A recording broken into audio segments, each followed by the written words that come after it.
bienvenue à l'atelier. Il est arrivé à plusieurs reprises qu'on communique avec moi pour me demander comment assembler une chaise de bureau. Évidemment, j'en avais pas à assembler sous la main, ce qui n'est pas le cas aujourd'hui. Donc, on va en faire une ensemble. Quoique celle-ci, c'est pas la moins compliquée, mais ça demeure toujours sur le même principe. Alors, première étape, avant de toucher à tout ça, parce que là, il y a énormément de pièces ici, je vais devoir démonter la chaise que j'ai actuellement à l'atelier, puisque la nouvelle chaise va servir à la remplacer. Alors, c'est la chaise que j'utilise à tous les jours à l'atelier. Une chaise que j'ai, je pense, depuis je suis rendu loin, là, 2019. Comme on peut voir ici, la chaise commence à avoir du vécu. Ici, c'est le même cas.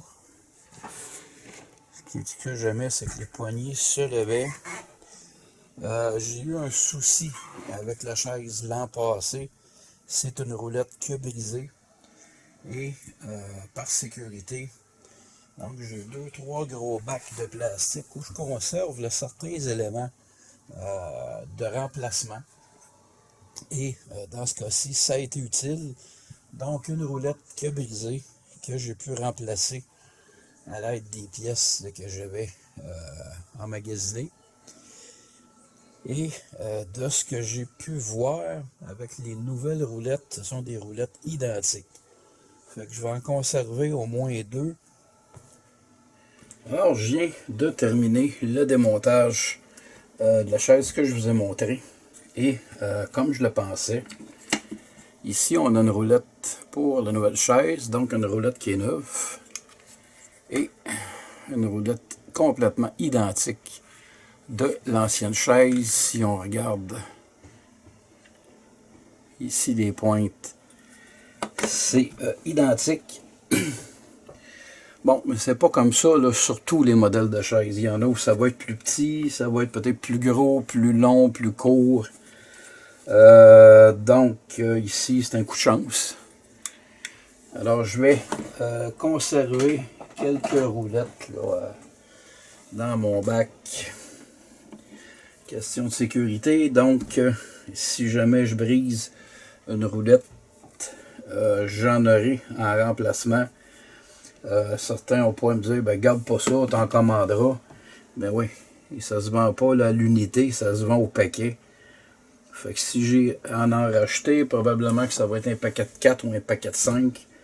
Et une fois le paquet de 4 ou de 5 rendu à l'atelier, je vais utiliser notre roulette. Et qu'est-ce que je vais faire des 4 autres? Je vais les refoutre dans le bac. Donc on va faire ça tout de suite, on va sauver du temps. Alors, on a ici plus ou moins les plans d'assemblage. Et on constate avec ce modèle-ci qu'il y a énormément de vis. Il y a même un outil qui est fourni pour l'assemblage. Ce sont des vis métriques. Donc, on a ici ce qu'on appelle dans le jargon là, un Allen key métrique. Oh, le plastique est épais aussi.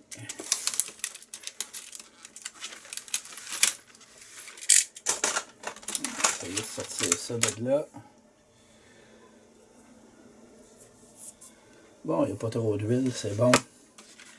Ça, souvent, les fabricants, ce qu'ils font avant de livrer, au moment de mettre là, sous emballage, ils vont mettre, parce qu'il y a du métal comme ça, mais déjà une couche d'huile pour éviter que ça rouille. Et je trouve ça très désagréable de devoir me décoller les mains à l'ouverture de ceci. Alors. Première étape dans l'assemblage d'une chaise, c'est toujours de commencer par la base. Donc la base, c'est le pied. Vérifier lui sur quel bord il va aller. Parce que c'est pas évident. Donc, de ce que je comprends, on a le pied ici. Dans le cas de cette chaise-ci, le pied est en métal. Les pattes sont en métal. Habituellement, les chaises, règle générale, le pied arrive déjà dans un morceau. Tout ce qu'on a à faire, c'est de rajouter les roulettes. Donc, dans le cas de celui-ci, on va... il donne des petites misères. On va sortir le petit marteau de caoutchouc. Essayer de s'enterrer ça. Bon. Et pour l'assemblage, on nous dit base 1 pour les 5 pattes. Moi, ce que je veux savoir, c'est à l'assemblage, c'est les numéros de vis. Donc, on a des lettres ici. R, O, S, P, N. OK, N10, ça va être les vis qui sont ici. Donc, N10, c'est avec ces vis-là que je vais assembler les pattes. Toutefois, je vais, je pense, rajouter des lock washers qui sont évidemment pas fournis là, avec le kit. Regardez, on va vous montrer ça un peu. Là. Question de voir à quoi ça ressemble. Donc, nos vis ici, par rapport au plan, sont codées. Les vis R, les vis S, les vis P. Regardez ici. Les P, on a les T en bas, les N et les Q. Donc, selon les différentes étapes à suivre, on va me donner, par exemple, le numéro de vis. C'est comme ici pour le dossier, par exemple. On me dit que pour... on a une plaque ici. On va voir ça tantôt. Mais c'est les vis Q. Et, bon, il y a une lettre qui apparaît là, qui n'est pas ici. H, c'est probablement le numéro de la plaque. Oui, c'est ça, c'est le numéro de la plaque. Donc, c'est possiblement les mêmes vis. Mais on va voir ça une fois rendu là. Alors, question de rendre mes vis stables. Je vais utiliser des lock washers. Donc, je ne vous dis pas là, de faire ça à la maison. Si vous en avez, tant mieux. Alors, ça va bien. On va visser la deuxième patte.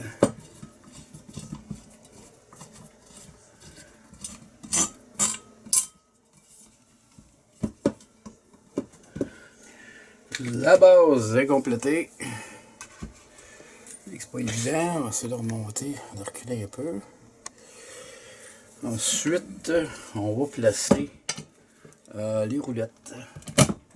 Ben, c'est pas plus compliqué que ça. Ça rentre tout seul.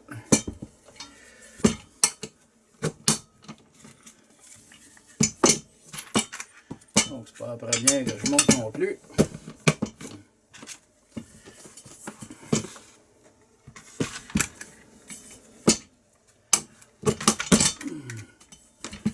Une roulette. Bon. Et on tourne sur le bord. Là, on en arrive à une étape qui est vraiment cruciale. Et ça, c'est important. On va installer le cylindre. Vous voyez, il y a un bouton ici. Il ne faut pas appuyer là-dessus. Sinon, le cylindre va se déployer. Et essayez de monter votre chaise après. Je vous jure que ça va être une vraie partie de plaisir. Donc, Dès que je vais m'asseoir dessus, le cylindre, ça a pris 2 secondes. Il y a un cache. Ok, il est ici. Donc, un cache de plastique. Et voilà. C'est ce que ça donne. Il y a une autre pièce qu'on va ajouter.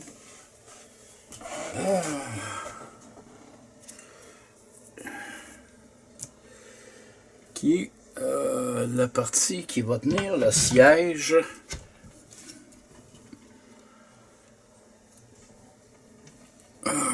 Et dès cet instant, même je pense que je vais visser le siège avant et rajouter ça. Ça va être moins... Attendez, je peux-tu le ressortir? Ça va être moins difficile à installer parce que là, je suis obligé de mettre ça à terre. Je n'ai pas le choix.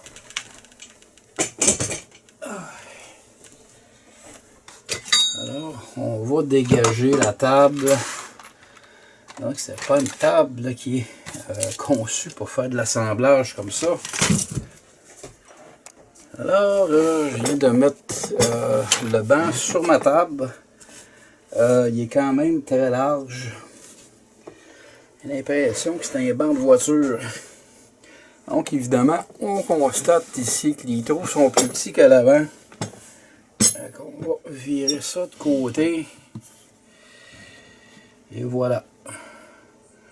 On vient mesurer et on voit là que les trous sont à la bonne place.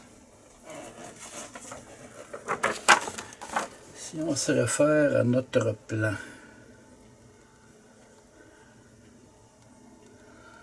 Bon, ben, je pense qu'ils l'ont installé exactement de la même façon que je suis en train de l'installer. Vous voyez ici, l'étape 2. Bon, c'est fantastique. Donc, on va visser ça là. Et vous voyez ici, c'est particulier. Il y a un bidule ici. En fait, il y a un autre coussin qui va s'installer ici. C'est un repose-pied. Alors, toujours selon le même principe de montage que j'ai utilisé tantôt. Et là, je ne vais pas les serrer à fond tout de suite. Juste question peut-être de me recentrer là, avant de serrer ça de façon finale. Là.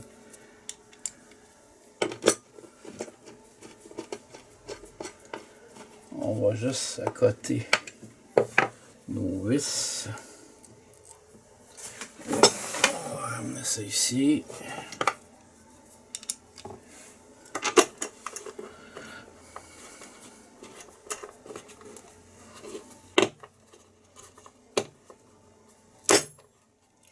Et j'espère que ça va tenir.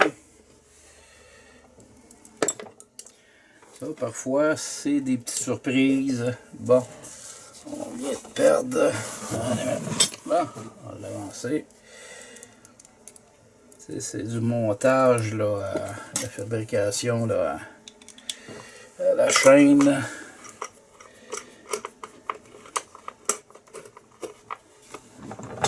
Bon, ça a l'air d'être bien beau, c'est bien droit.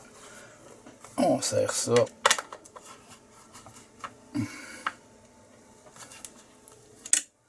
On va serrer ça ici.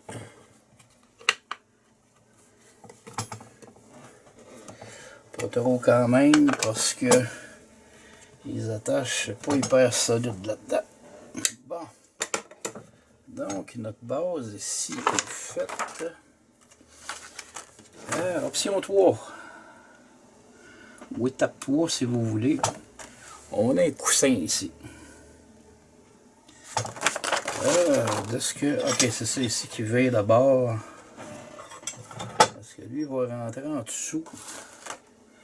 Hey, c'est particulier, c'est la première fois que je vois ça sur une chaise. Bon, c'est assemblé. J'ai cru que ça allait de l'autre côté. Je l'ai redéfaite et je me suis rendu compte que vraiment ça allait dans ce sens-là. Je ne sais pas si vous allez le voir. Bref, ça retourne comme ça. Et c'est fait. pour y allonger ses jambes. Donc, cette partie est complétée. Est-ce que je vais le temps casser là-dessus? Parce que là, on approche déjà là, la finale. Ben, étape 4. Attendez, on va reculer ça. Donc, la plaque, elle, va rentrer à l'intérieur. Et ici, on a une partie qui est filetée. Donc, il faut qu'elle soit à l'intérieur de la plaque. Alors, le dossier. C'était un peu plus gros, je sais pas si je vais avoir de la place. Ça, on va le faire de l'autre côté. Attendez, là, parce que c'est pas évident. Donc, moi, je pense que ça va venir comme ça ici. Attendez. Donc, vous ne voyez pas là. On va essayer de ramener ça ici. Donc, on va lever le cache.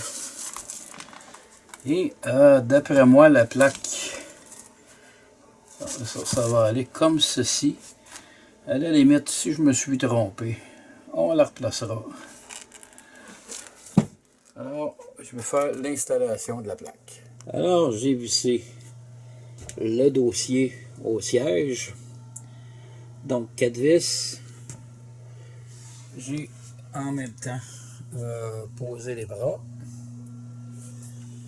Ce qui va me rester à finaliser, c'est ceci. Ce sont des caches.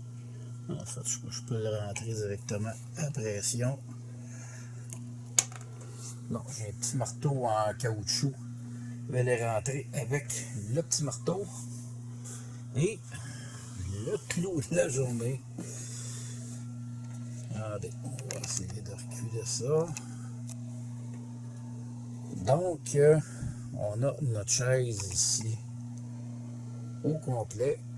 Et la chaise peut basculer vers l'arrière. Évidemment, si on tire là-dessus et on retourne ça, on a un appui-pied. Bref, bon, je ne vous ferai pas de démonstration parce que je ne peux pas tenir la caméra en même temps. Mais la chaise peut se pencher beaucoup vers l'arrière. On peut même se coucher carrément dans le siège, dis-je. Donc, on a l'appui-tête en haut. Très bien rembourré, très bien fait. Chaise très confortable. On va ramener ça ici. Et je ne sais pas si je vais avoir assez long de câble pour le brancher. Un petit instant. On va essayer, oui. Je me suis rendu, je ne sais pas si vous allez l'entendre.